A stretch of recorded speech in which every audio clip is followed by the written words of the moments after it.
స్వయాన అమెరికా అధ్యక్షుడు Joe Biden వాళ్ళ దేశ పౌరులు ఎవరైతే ఉక్రెయిన్లో ఉంటున్నారో వాళ్ళందరికీ ఇలా చెప్పారు. ఏమిటంటే, మీరు అమెరికా వచ్చేయండి. ఉక్రెయిన్కి ఇంకా రష్యాకి యుద్ధం జరిగే అవకాశాలు చాలా ఉన్నాయని చెప్పేసరికి ప్రపంచం మొత్తం ఆశ్చర్యపోయింది. ప్రపంచం మొత్తంలో ఒక హాట్ టాపిక్గా ఉన్న ఉక్రెయిన్ ఇంకా రష్యా మధ్య జరుగుతున్న ఈ గొడవ ఏంటి, ఈ కాన్ఫ్లిక్ట్కి దారితీసిన కారణాలు ఏంటో ఈ వీడియోలో మనం తెలుసుకుందాం. సో ఇంక లేట్ చేయకుండా వీడియో స్టార్ట్ చేద్దాం. Hi friends, this is SSR and welcome to our channel.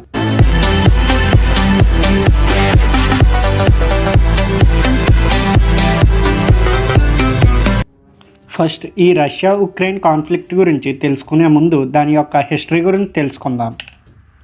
అయితే 1991 కంటే ముందు రష్యా, ఉక్రెయిన్ ఇలాంటి ఒక 15 దేశాలు కలిపి ఒకే కంట్రీగా ఉండేవి.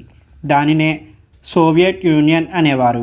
ఈ సోవియట్ యూనియన్లో Russia, Ukraine, Uzbekistan, Armenia, Kazakhstan ఇలాంటి ఒక 15 కంట్రీస్ కలిసి సోవియట్ యూనియన్గా ఫామ్ అయ్యి కొన్ని సంవత్సరాల పాటు ఉన్నారు. కానీ 1991లో వీరందరి మధ్యలో కొన్ని కారణాల వల్ల కంట్రీస్ అన్నీ విడిపోయి సోవియట్ యూనియన్ మొత్తం డిస్మాంటిల్ అయింది. దాని తర్వాత ఏవైతే ఈ 15 కంట్రీస్ ఉన్నాయో అవి అన్నీ స్వతంత్రపు కంట్రీస్గా మారిపోయాయి. ఈ విధంగా ఉక్రెయిన్ ఇంకా రష్యా కంట్రీస్ విడిపోయాయి. అయితే ఇన్ని సంవత్సరాలు కలిసి ఉన్నందుకు ఉక్రెయిన్లో ఈస్టర్న్ సైడ్లో డాన్బాస్ ఇంకా క్రిమియా అనే 2 ప్రదేశాల్లో రష్యన్ ఎక్కువగా మాట్లాడేవారు ఉంటారు. సో వీళ్ళందరూ ఎప్పుడూ రష్యాకి సపోర్టింగ్గా ఉంటారు. ఏదైతే వెస్ట్ సైడ్ ఉంటారో వీళ్ళంతా యూరప్కి సపోర్టింగ్గా ఉంటారు. అయితే ఈ గొడవ అంతా ఎక్కడొస్తుంది అంటే, డాన్బాస్ ఇంకా క్రిమియా ఏవైతే ఈ 2 రీజియన్స్ ఉన్నాయో ఇక్కడ ఉన్న రష్యన్ స్పీకింగ్ పీపుల్ అందరూ రష్యాలో కలవాలి అనుకుంటున్నారు. సో దానికోసం ఉక్రెయిన్ గవర్నమెంట్కి ఎగెనెస్ట్గా తిరుగుబాటు చేయడానికి రష్యన్ గవర్నమెంట్ కొన్ని $1 మిలియన్ ఖర్చు పెట్టి ఫండింగ్ ఇస్తుంది. వాళ్ళకి వెపన్స్ సప్లై చేస్తుంది. సో ఈ విధంగా రష్యా ఉక్రెయిన్ భాగాలను ఆక్రమించడానికి ప్రయత్నిస్తుంది. 2013లో ఉక్రెయిన్లోని క్రిమియాని రష్యా ఆక్యుపై చేసుకుంది. ఇది one of the important reasons for Ukraine and Russia. ఎందుకంటే ఇక్కడ ఈ 2 వైపులా ఇది ఒక ఐలాండ్ లాగా ఉంటుంది. దీనిలో almost port area, sea area and ఇక్కడ బెలిస్టోక్ మిజైల్స్ కూడా డిప్లాయ్ చేయడానికి వీలుంటుంది. సో ఇలాంటి రీజియన్ని రష్యా అనేది ఆక్యుపై చేసుకుంది. దాని తర్వాత రష్యా కన్ను డాన్బాస్ రీజియన్ పైన పడింది. ఇక్కడ ఎవరైతే ప్రో రష్యన్స్ ఉన్నారు అంటే రష్యాకి సపోర్ట్ చేసేవాళ్ళు ఎవరైతే ఉన్నారో వాళ్ళందరికీ ఫండింగ్ ఇచ్చి ఇక్కడ ప్రొటెస్ట్ని చేయడం స్టార్ట్ చేసింది. ఈ విధంగా రష్యాకి ఉక్రెయిన్కి మధ్య కొట్లాట అనేది స్టార్ట్ అయింది. సో ఇక్కడ స్టార్ట్ అయిన కాన్ఫ్లిక్ట్ ఇంకా దారి తీస్తూ ముందుకు వెళ్ళింది. అయితే రీసెంట్గా జరిగిన ఈ కాన్ఫ్లిక్ట్ దేనికి వచ్చింది అంటే, ఈ డాన్బాస్ రీజియన్లో రష్యా అనేది తన సోల్జర్స్ని ఇంకా యుద్ధ ట్యాంకర్స్ని ఆ బార్డర్స్ రీజియన్స్లో ఏవైతే ఉందో అక్కడ మోహరింపజేసింది.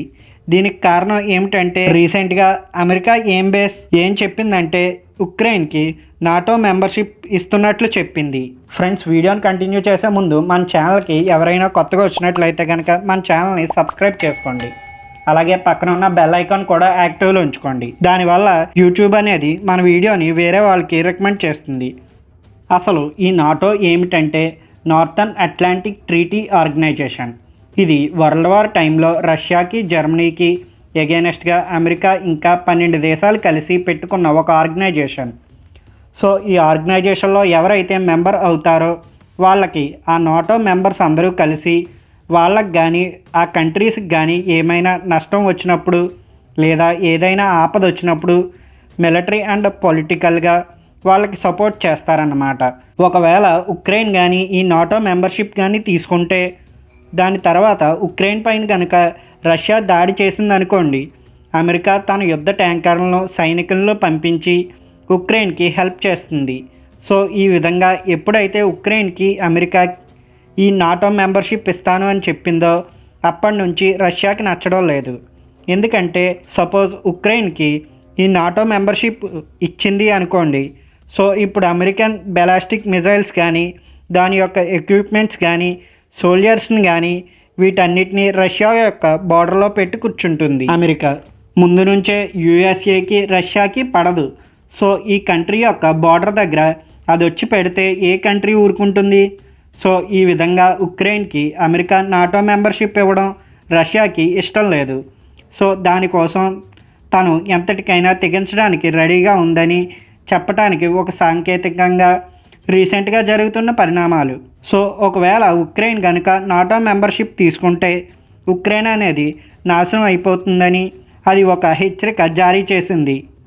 అయితే రీసెంట్గా జరిగిన మీటింగ్స్లో తెలిసింది ఏమిటంటే నాటో మెంబర్షిప్ ఉక్రెయిన్కి ఇచ్చే అవకాశం చాలా తక్కువగా ఉందని, ఒకవేళ ఇస్తే అది థర్డ్ వరల్డ్ వార్కి దారి తీస్తుంది కాబట్టి అది ఇచ్చే అవకాశాలు చాలా తక్కువ ఉన్నాయి. అసలు ఇక్కడ ఉక్రెయిన్ పాయింట్ ఆఫ్ వ్యూ ఏమిటంటే తమ దేశంలో ఉన్న భూభాగాన్ని ఇంకో దేశం వచ్చి ఆక్రమిస్తుంది కనుక రష్యా చేస్తుంది తప్పని భావిస్తుంది. ఇక్కడ రష్యా పాయింట్ ఆఫ్ వ్యూ ఏమిటంటే మా దేశానికి దగ్గరలో శత్రు దేశాలకు చెందిన నాటో ఉంటుంది అంటే మేము ఎలా ఒప్పుకుంటాం?